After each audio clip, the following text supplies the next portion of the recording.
हे तर मग आज आपण रिॲक्ट करणार आहे एका हॉरर व्हिडिओवर. तर चला स्टार्ट करू. तर चला चालू झाली आहे.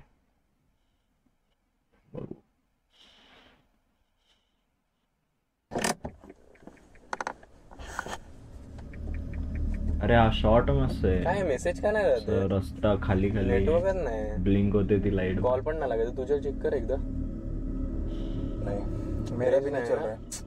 रेंज नाही. तो मराठी मध्ये बोलतोय, हा हिंदी मध्ये बोलतोय. कधी येतात काय माहित. काय चालू आहे? कुठे राहिलेला? अरे किती कॉल करतोय मी, तुम्ही उचलत पण नाही. मला कसं समजेल तुम्ही कुठे? अरे इथे रेंज नाही, एक तर कॉल मला लागतोय कसा? कोणाला. आम्ही कधीचे थांबलोय. तो अर्धा दोघं मराठी मध्ये बोलतायत, हा हिंदी मध्ये बोलतोय. घर पे कॉल नाही लागा, मध्येच त्याला मराठी बोलायचंय. त्यावरून याच्या डायलॉग बघा. पण बाकी आले का? मानस बाकी. मानस? अरे यार आता त्याला कसं मानस? कळवायचं? अरे यार फोन नहीं लग रहा है, मैसेज नहीं जा रहा है. तेच ना, तुझं काय माझं पण तेच आहे. काय रे काय असतो? अरे नाही रे, तुम्ही आता जे बोलले ना त्याच्यावरून एक गोष्ट आठवली रे मला. गोष्ट? याला गोष्टच आठवतो. याचा चेहरा बघून ठेवा, याच्या गोष्ट सांगतो मी. तर सांग मग येईपर्यंत.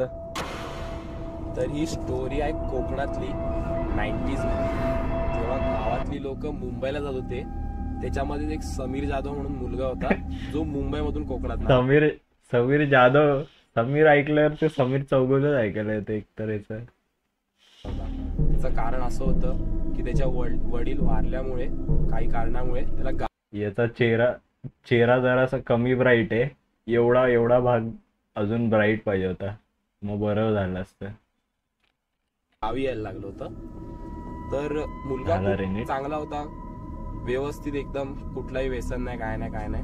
तर त्याला त्याच्या मामानी रिक्षा घेऊन दिली आणि रिक्षा घेऊन दिली. चांगली भाडी मिळायला लागली. पण एक विषय असा होता की जशी मुंबईची सवय असते की रात्रभर आपण कधी बाहेर पडू शकतो, फिरू शकतो, तसं गावी नव्हतं. एकदा संध्याकाळचे 7 वाजले की लोक दिवाबत्ती बंद करून घराच्या बाहेर पडत नव्हते. तुला रस्त्याला कोण कुत्रा पण भेटणार नाही अशी कंडिशन होती. पण आता हा मुंबईचा, याला काय माहिती नाही. तर विषय असा होता की तिकडे ना एक सिव्हिल हॉस्पिटल होतं आणि ते सिव्हिल हॉस्पिटल जरा सोडलं की तिकडनं एक 500 मीटरवरती एक ब्रिज होता. तो ब्रिज होता 2 किलोमीटरचा, मोठा ब्रिज होता. तर एकदा त्याला सिव्हिल हॉस्पिटलचं भाडं आलं. तो तिकडे रिक्षा घेऊन गेला आणि आता येताना रिकामी रिक्षा का आणायची म्हणून त्यांनी वाट बघितली.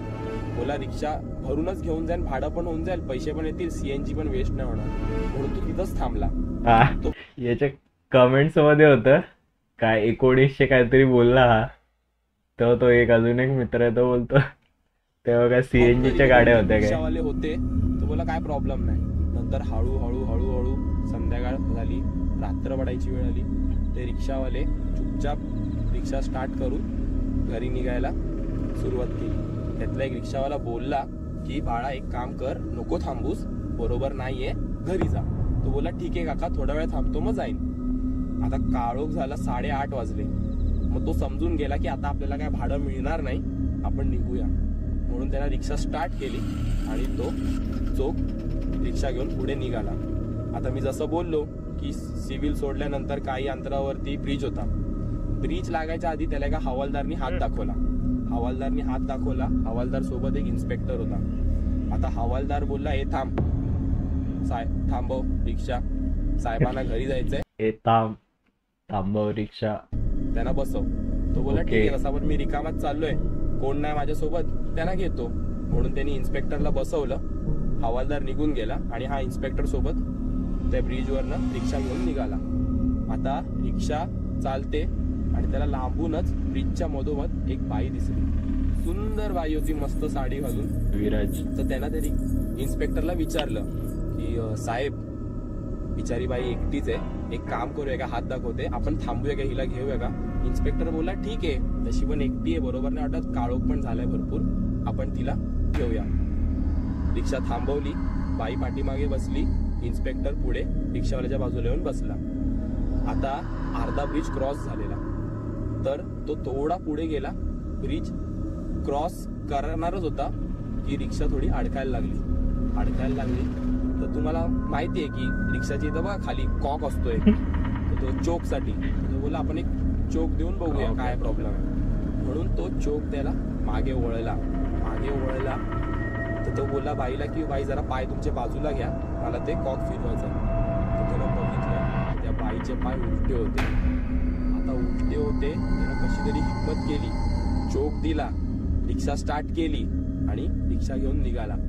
आता त्याला घाम फुटला म्हणून त्याला इन्स्पेक्टरनी विचारलं की काय रे एवढा का घाम फुटलाय, तुला बरं नाही वाटत आहे का? मग तो बोलला की नाही साहेब, तुम्हाला एक गोष्ट सांगू, सांग ना. तो बोलला की पाठी बाई बसले बघा, हा म्हणजे काय, तुमचे पाय उलटे. आता हे बोलल्यावरती इन्स्पेक्टरनी मागे वळून बघितलं, बोलला हा रे तुझे पाय उलटेत. तो बोलला आता इन्स्पेक्टर बोलला तिचेच काय, माझे पण उलटेच आहेत. खाली बघितलं तर अरे बापरे, याच्यावरून त्याला तू काय बोललेला? अरे तुझंच काय माझं पण काहीतरी असं ना नेटवर्कचं, याच्यावरून एवढी मोठी स्टोरी आठवली याला. वा बापरे. त्याचे पाय उलटे आणि तो घाबरला. ब्रिज क्रॉस करायच्या आधीच किती लूप आहे एकतर याच्यात. डायरेक्ट ब्रिजच्या खाली गेला आणि दुसऱ्या दिवशी त्याच सिव्हिल हॉस्पिटलमध्ये त्याला ऍडमिट केलं. त्याची आई आली, त्याचे नातेवाईक आले, त्याला भेट स्टोरी चांगली आहे. त्याला ही सगळी स्टोरी सांगितली आणि मग नंतर तो बिचारा वारला.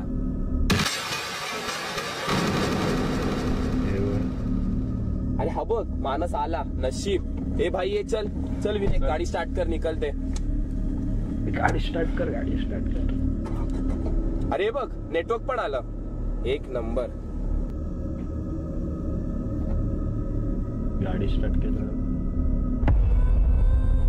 सॉरी मी नाही येऊ शकत मानस.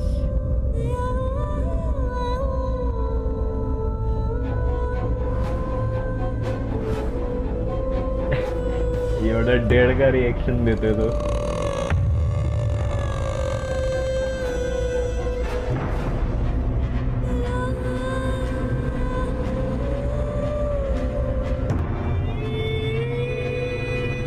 आता गेले कार मध्ये, आता पेटी त्यांची.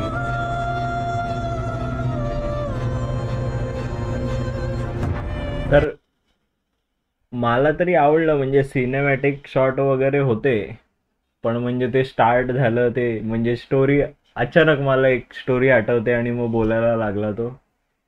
ते बदलता आलं असतं. ते पाय वाकडे गेले ते मस्त होतं, मीच केलेत ते, पण ते एवढे दिसले असतील का व्हिडिओमध्ये तुम्हाला आता काय माहिती. मला पण इकडे कमी दिसतात ते, पण चांगलं होतं ते. तो कन्सेप्ट चांगला होता. आणि अजून काय, हा ते एवढा वेळ तो पूर्ण स्टोरी झाली ना, स्टोरी मस्त होती ती, पण मग त्याच्या एका फ्लॅश लाईट वरच त्याचा चेहरा बघत राहायला लागत होता. झाली ना व्हिडिओ.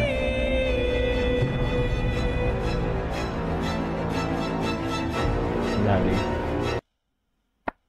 तर तुम्हाला ही व्हिडिओ आवडली असेल तर मग खाली कमेंट्समध्ये नक्की सांगा, आणि जर नाही आवडले असेल तर पहिले सांगा, आणि काय नाही आवडलं आणि नेक्स्ट मी रिॲक्ट कशावर केलं पाहिजे, काय नाहीच रिॲक्ट केलं पाहिजे ते पण सांगा. Bye bye.